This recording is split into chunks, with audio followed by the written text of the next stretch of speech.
I remember the exact shade of the dress he wore the last time I loved him without reservation. A tired navy that matched the calm in his eyes. Daniel. He always wore navy as if it could make him responsible, as if color could cure a habit. I remember the way the city smelled that evening. Wet asphalt and cheap coffee, the kind that hits your chest like a lie in slow motion. I remember most of all, the tiny absurd sign that should have warned me. A lipstick stain on his collar 2 nights later, that he laughed off with a shrug and a story about spilled drinks. People tell you that obvious things are obvious. They forget how easy denial is dressed up in all the clothes we love. By the time I found out the truth, the world had already rearranged itself around that lie. The apartment we shared had become Daniel's statements, his receipts, his smudged toothbrush on the sink like a punctuation mark. I had been Evelyn, not particularly remarkable, an art history grad working nights cataloging prints for a gallery, spending afternoons on the tram sketching strangers, and suddenly I was Evelyn without Daniel, which felt like erasure. That was the first kind of violence. Being edited out of a life you helped write. The discovery was accidental and cinematic in the way all shattering moments are. Bright, stupid, and impossible to unsee. He left his laptop open. A small mercy. The inbox was a neat bouquet of messages, and one subject line cut through everything. Last night was incredible, face blowing a kiss, M. The sender's name was Marco. The messages were banal, breathless, intimate in the way text can be. Times, places, plans, a photograph of a hand dangerously close to Daniel's. I felt my breath leave me the way a tide pulls out from the shore. Not a sudden explosion but a dread that spreads, cold and inexorable. When I confronted him, Daniel's face had that practiced confusion people use when they are about to confess and have rehearsed their lines. He said it was a mistake. He said it had been a single indiscretion. He said he loved me. His voice had the same inflections he used when convincing a gallery to buy a print. Confident, persuasive, small facts polished into a narrative I wanted to believe. I wanted to hate him. I wanted thunder and dramatic slamming doors. Instead, I felt an almost clinical calm settle over me. My hands did not tremble. My palms were dry.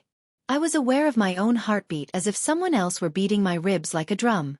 People expect revenge to come from a place of heat, a red hurricane of alcohol and screams and cliffside confrontations. They think of knives or knives in metaphor, of cinematic scope. But vengeance that settles in the long run is not a shout. It's an accumulation. It is patience made sharp. The thing that unmoored me was not the affair. It was the inversion of trust, the elegant structure of deception. Daniel had built himself a secret life as a parallel architecture inside ours. I wanted to dismantle it incrementally, like a conservator removing varnish layer by fragile layer until the truth beneath gleamed. The first weeks after I found the messages were a study in quiet observation. I let him continue to believe I was shattered. I cried when he wanted me to cry. I cooked when he wanted comfort. I took notes. The notes were not for him. They were for me. They described him precisely, how he double-knotted his shoelaces before leaving, how he preferred black coffee without sugar, how he liked the light low in the afternoons, and how his phone vibrated in a way that made his left thumb twitch. Names and tiny rituals. A taxonomy of betrayal. I catalogued Marco too. His Instagram, his tattoos, the bar he frequented, the things that make a person less a person and more a pattern to be studied. I told no one. Would I have been believed if I had? Maybe. The world is generous with the language of sympathy until it demands accountability. I wanted a retelling that would not rely on pity. I wanted to expose him to the kind of exposure that removes not just privacy but the support structure of lies. That meant going slow, mapping the network of his life, the places where his duplicity touched others in ways neither of us anticipated.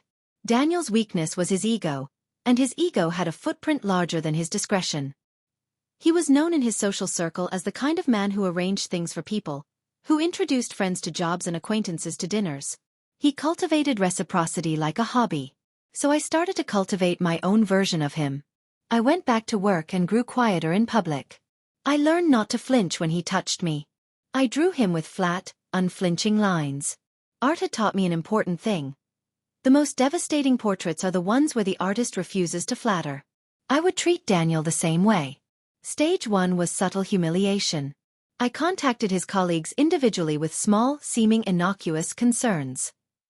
I sent a note to the gallery director where he had been planning an event, an unsigned email about an artist contract he had allegedly mishandled. I leaked a gossip, Nothing illegal, nothing violent. Just a rumor that he had been double-booking favors and promising introductions he did not deliver. The rumor spread like a stain. I watched his network's patience fray. Friends began to invite him less often, or to invite him and then cancel at the last minute.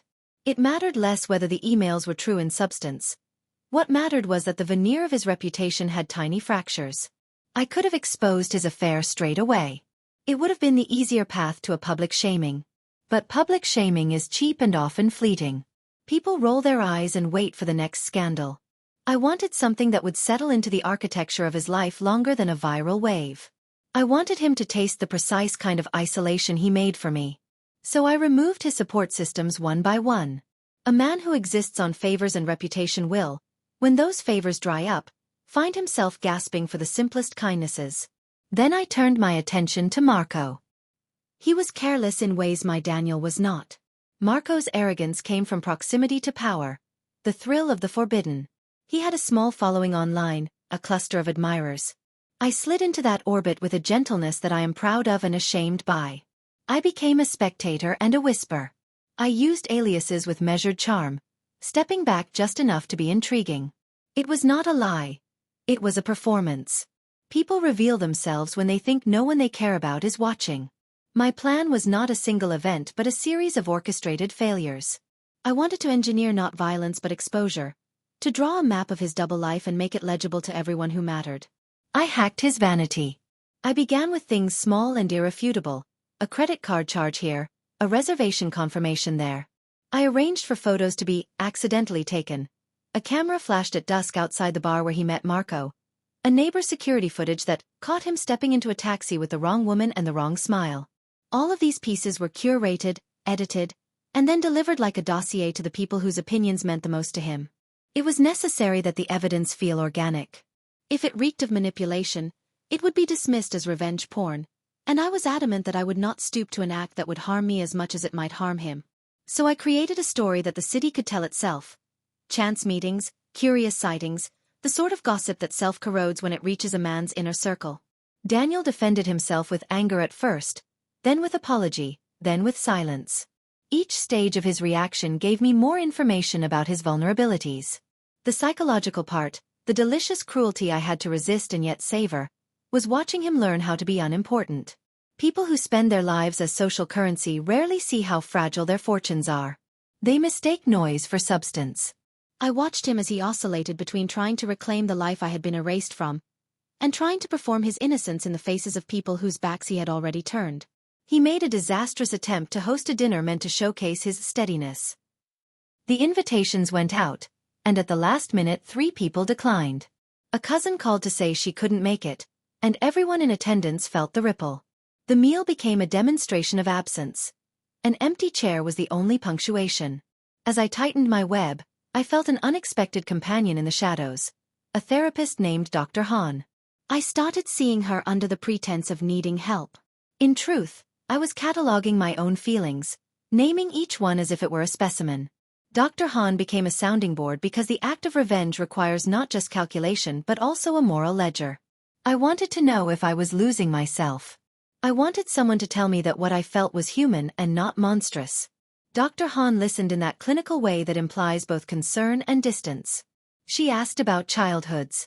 She asked about tolerance thresholds and narratives of hurt. I told her about my father's hands, about the way he used to tell me to smile at strangers. I told her about art school and the nights sketching the same face until it looked like a stranger. About Daniel, I said very little. I learned that when you attempt to weaponize grief, you must place it under a microscope so it does not consume you. She taught me to name my boundaries and measure consequences. Her voice became a hand on my sleeve when I almost slipped into the delicious ugly thought of physical confrontation. There were nights when I imagined simpler justice. Once, in a feverish half-dream, I pictured confronting Marco in his hotel room and making him confess in the same breath he begged for forgiveness. But those fantasies always had an aftermath I couldn't bear. Would I become a caricature of rage? Would I cross the same ethical line that Daniel crossed? The line between revenge and retribution is thin and blurs quickly when you are angry. The only revenge that felt clean to me was the one that preserved my agency and didn't turn me into the thing I hated. So the next leveling in my plan involved the law, a quiet, unromantic ally. I gathered evidence of Daniel's professional misconduct, not related to the affair. Petty embezzlements, misreported invoices. Small things he thought no one noticed because he was good at making people feel indebted. I did not break the law to gather them. I simply listened and observed and archived the traces of his hubris. I drafted a dossier and sent it, anonymously, to the institutions that trusted him. Once the seed enters the ground, bureaucracies have a way of growing their own consequences. Audits were requested. Meetings were scheduled. There was an awful procedural satisfaction to watching someone's professional credibility be whittled away not by slander but by paperwork. Daniel's unraveling was not dramatic. There were no televised confessions. Instead, there were memos and awkward HR meetings. There were partners who found their contracts in question and clients who asked pointed questions. Slowly, invitations dried up, and the offers of favors became cautious. The man who had once arranged people's lives started finding that he could not call in debts the way he had before. He learned, in the small humiliations that drill into the bones of a person, that power always depends on perception and that when perception shifts so does reality. All this while, I watched him at home, watching me with the kind of suspicion that had nothing to do with love. Each morning he would touch the back of my hand, trying to test if I wore my pain openly. I pretended not to notice his searching. He became lower in my estimation without my having to admit it outwardly. There was an obscene intimacy to watching someone try and fail to control their own narrative. In a way, his unraveling was poetic, the collapse of a story he had told himself until its contradictions made it unsustainable. But the most exquisite part of my revenge was the revelation I planned for him personally. For weeks I orchestrated tiny mishaps designed not to injure but to create cognitive dissonance. A Christmas tree ornament that fell, revealing a hidden receipt. A mutual friend's hushed conversation that accidentally grew loud. I planted evidence of his duplicity in places he could not easily deny, but I was careful to do it in a way that allowed him the illusion of control even while it took that control away. The culmination was a party, one of Daniel's old, perfect parties, where he would shine because he knew how to arrange people like objects and then admire the scene.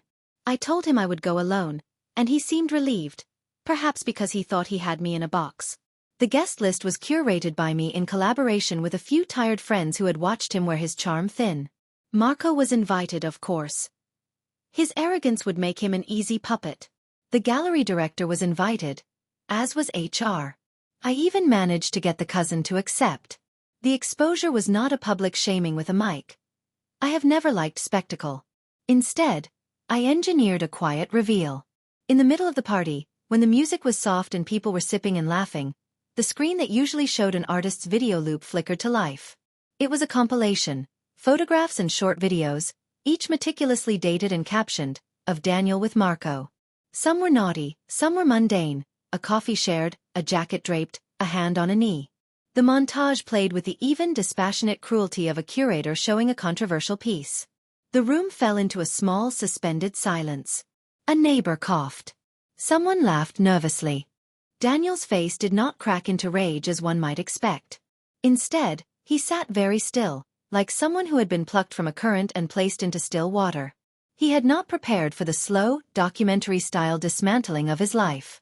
I watched him from across the room, and even then I felt guilty for a heartbeat.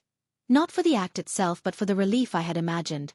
He rose, defensively, to take the microphone and deliver a speech about privacy, about mistakes. His words slid off the backs of the people in the room, their faces now registers of comprehension and disappointment. Friends I had thought would take his side stepped back. People who had always deferred to him asked questions softly and then, more importantly, stopped asking. After the party, Daniel accused me of betrayal in the way of a man who cannot bear that his construction had been unmasked. He wanted to know who had made the montage. He wanted names. I told him the truth in the only way that would cut him cleanly. I told him that I had not been plotting to ruin him. I had been plotting to reclaim myself. That he had given me the reason and, more damningly, the map. "Why not tell me?" he asked once, in the flatness of our empty apartment at dawn. The question was genuine in a way that made me hesitate. For a fleeting second I felt like the Evelyn who had once believed in other people's better angels. "Because I needed you to see yourself the way everyone else could," I replied. It was an answer that surprised even me with its precision. There was a legal aftermath. Daniel lost a client over the embezzlement audit. Marco lost his following when some of the videos were reposted anonymously with dates. People took sides, of course. There are always factions in any small society. But the gradual thing that I had wanted came to pass. Daniel's social currency lost its value. He became a man punctuated by a scandal. I, on the other hand, rebuilt my life in the wake of truth. I did not gloat. There is a certain emptiness to triumph that depends solely on the other person's loss. What I gained was not the joy of seeing him suffer, but the quiet steadiness of a regained self. I moved apartments. I found a studio with a skylight and painted the way people breathe when they come up for air after being underwater too long. I enrolled in a course on forensic art, which felt like a joke until I realized how much I liked the discipline of looking closely and being relentless.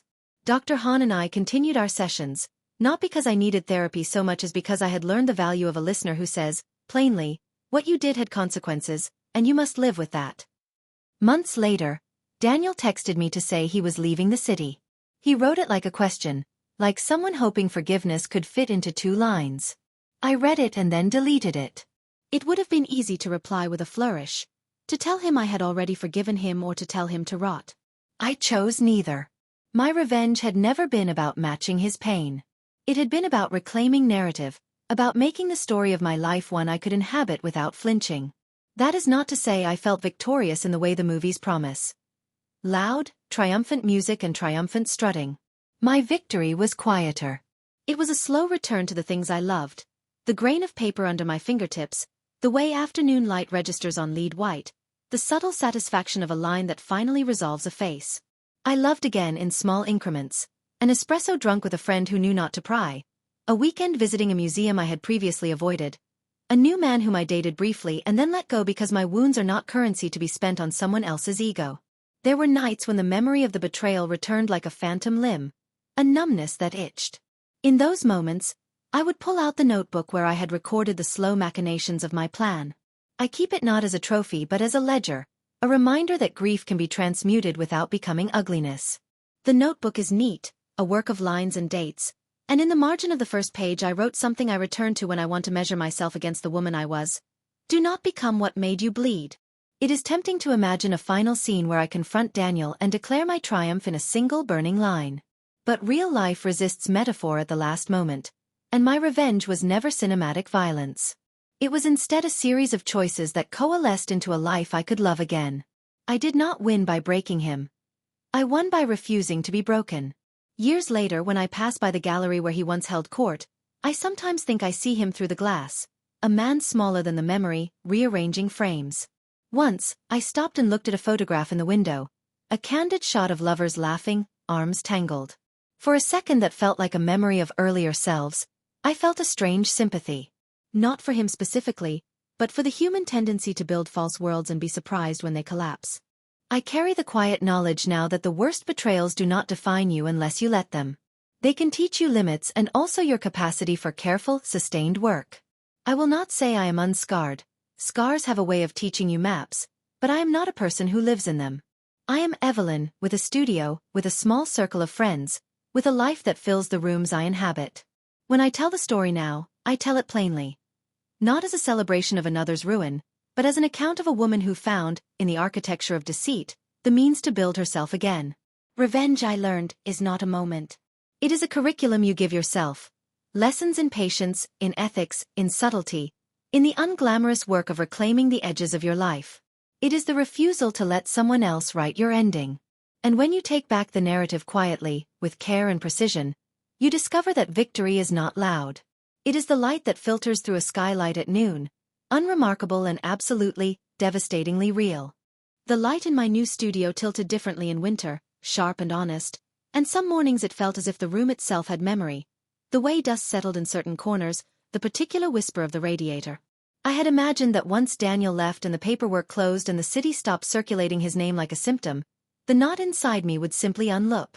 It did not. The knot changed shape. It learned to live with me. After the party and the audits and the quiet exodus of his friends, life became a sequence of small domestic victories. A properly balanced budget, a new set of brushes that didn't smell like old promises, a friendship that wasn't weighed down by favors. Dr. Han and I continued to talk. Sometimes our sessions were about the obvious things, anger, grief, the ethics of my decisions, And sometimes they were about the small surrealities that revenge leaves behind, like the way my hand would heat at the memory of the montage playing on the screen. She never told me I had done wrong in the abstract. She asked instead about consequence, about whether my actions had aligned with the person I wanted to be. That question was harder than any indictment.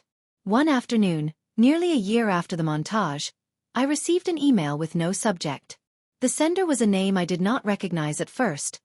Claire Bullet Operator Investigations. The message was brief and careful, like a note pushed under a door. Evelyn. I'm a reporter looking into a string of client losses that appear connected to Daniel March's audit. I've traced some of the documents back to an anonymous source. If you are willing to speak, off the record at first, please meet me at Café Orpheus, Tuesday, 3 p.m. Claire. I read the message 3 times. The instinct to hide is a patient animal. Part of me wanted to ignore it.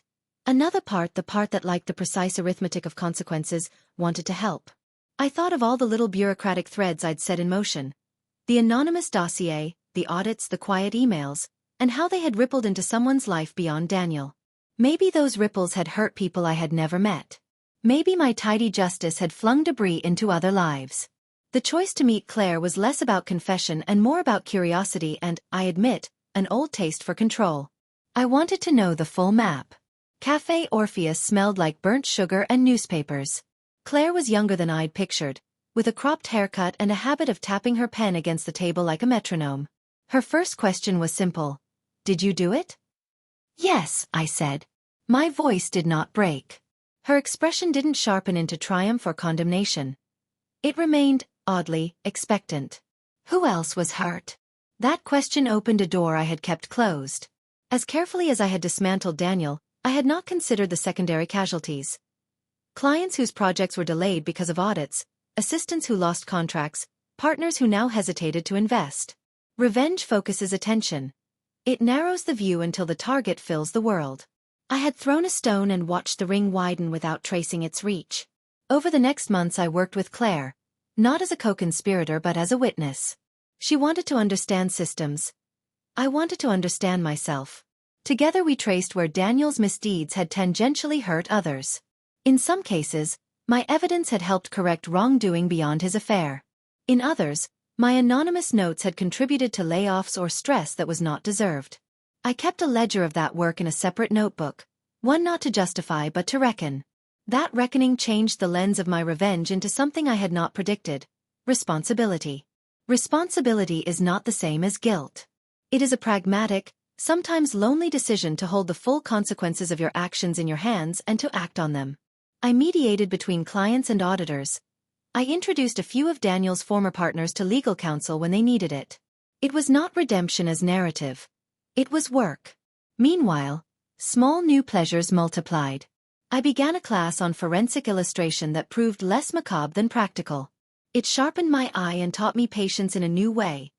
How to reconstruct a face from fragments, how to imagine the whole from the partial. I discovered that seeing clearly had its own quiet pleasures. I began teaching a weekend workshop at a community center for women who wanted to learn drawing as a way to tell their own stories. They came with hands that had worked too long, with eyes that had seen too much. Teaching felt like a long, patient answer to everything I had done. It was the first time I offered knowledge without expecting anything in return. Daniel, meanwhile, receded into a smaller orbit. I saw him sometimes in the edges of the city, on a tram, in the window of a gallery, a shadow rearranging frames, but he never sought me out. Once, months after our last conversation, a letter arrived without return address. He wrote that he was trying, in his stumbling way, to be accountable. He apologized again, the same words, but the sentences felt thinner now, as if repeated apologies had worn them smooth. I folded the letter, left it in a drawer, and did not reply. It would have felt performative to do otherwise. If the story has a moral, perhaps it is that survival is not a clean arc. The city keeps turning and the people in it do not pause for one woman's closure. There were days when I felt rancor flare, sudden and hot, and other days when I felt an odd tenderness, not for him but for the human tendency toward error. That ambivalence is what kept me honest. Then, one autumn evening, as leaves spun like confetti down the street, I met Marco again. He was different. Thinner around the edges, more careful with his gestures. The online presence that had once given him an audience had shriveled. His followers had scattered. He approached me awkwardly outside a show I was curating, clutching a catalog like a talisman. "Evelyn," he said. I wanted to say. "Don't," I said. The single word felt like a sealed gate. He looked as if he had expected to be welcomed, and the realization that he would not be was almost visible. He stammered something about regret and privacy and then left. I did not feel triumph at his failure. I felt only a steady private relief. The world had rearranged itself without my constant tending. The people I had targeted were reduced to the same mixture of shame and learning that everyone must eventually taste. It is not satisfying as a spectacle, but it is accurate. Time, absurdly, taught me the final lesson. That power without responsibility is brittle, and vengeance without reflection is a short story. The woman who had once compiled a dossier and curated a montage had become someone who could carry grief and still make paintings that mattered. I made pieces about light and repair, about the invisible labor of mending. People in the city wrote small, kind reviews. Friends brought soup when the sky turned cruel. I learned to accept small kindnesses without thinking they were transactions. At night, sometimes, the apartment is a place of silence that hums with the past. I keep the notebook I used like an inventory, not as a monument. On the first page, beneath the single sentence, "Do not become what made you bleed," I once wrote in a smaller hand, "Make room." It was a command and a promise. If the tale continues from here, it does so quietly. Not with a final confrontation or a dramatic twist, but with the slow, ordinary work of living. Running a workshop, taking in light while I paint, answering emails from Claire when she needs a source, receiving students who ask how to draw a face that tells the truth. Those faces, drawn by hands learning precision and patience, are, finally, what I treasure. Perhaps that is the last act I have to offer. Not revenge or even triumph, but repair. To teach others to see clearly without breaking, to help retell their story so they might be whole again. If vengeance gave me a map, responsibility gave me a road to walk on. I walk it not because I have finished paying for what was done to me, but because the act of walking keeps me steady.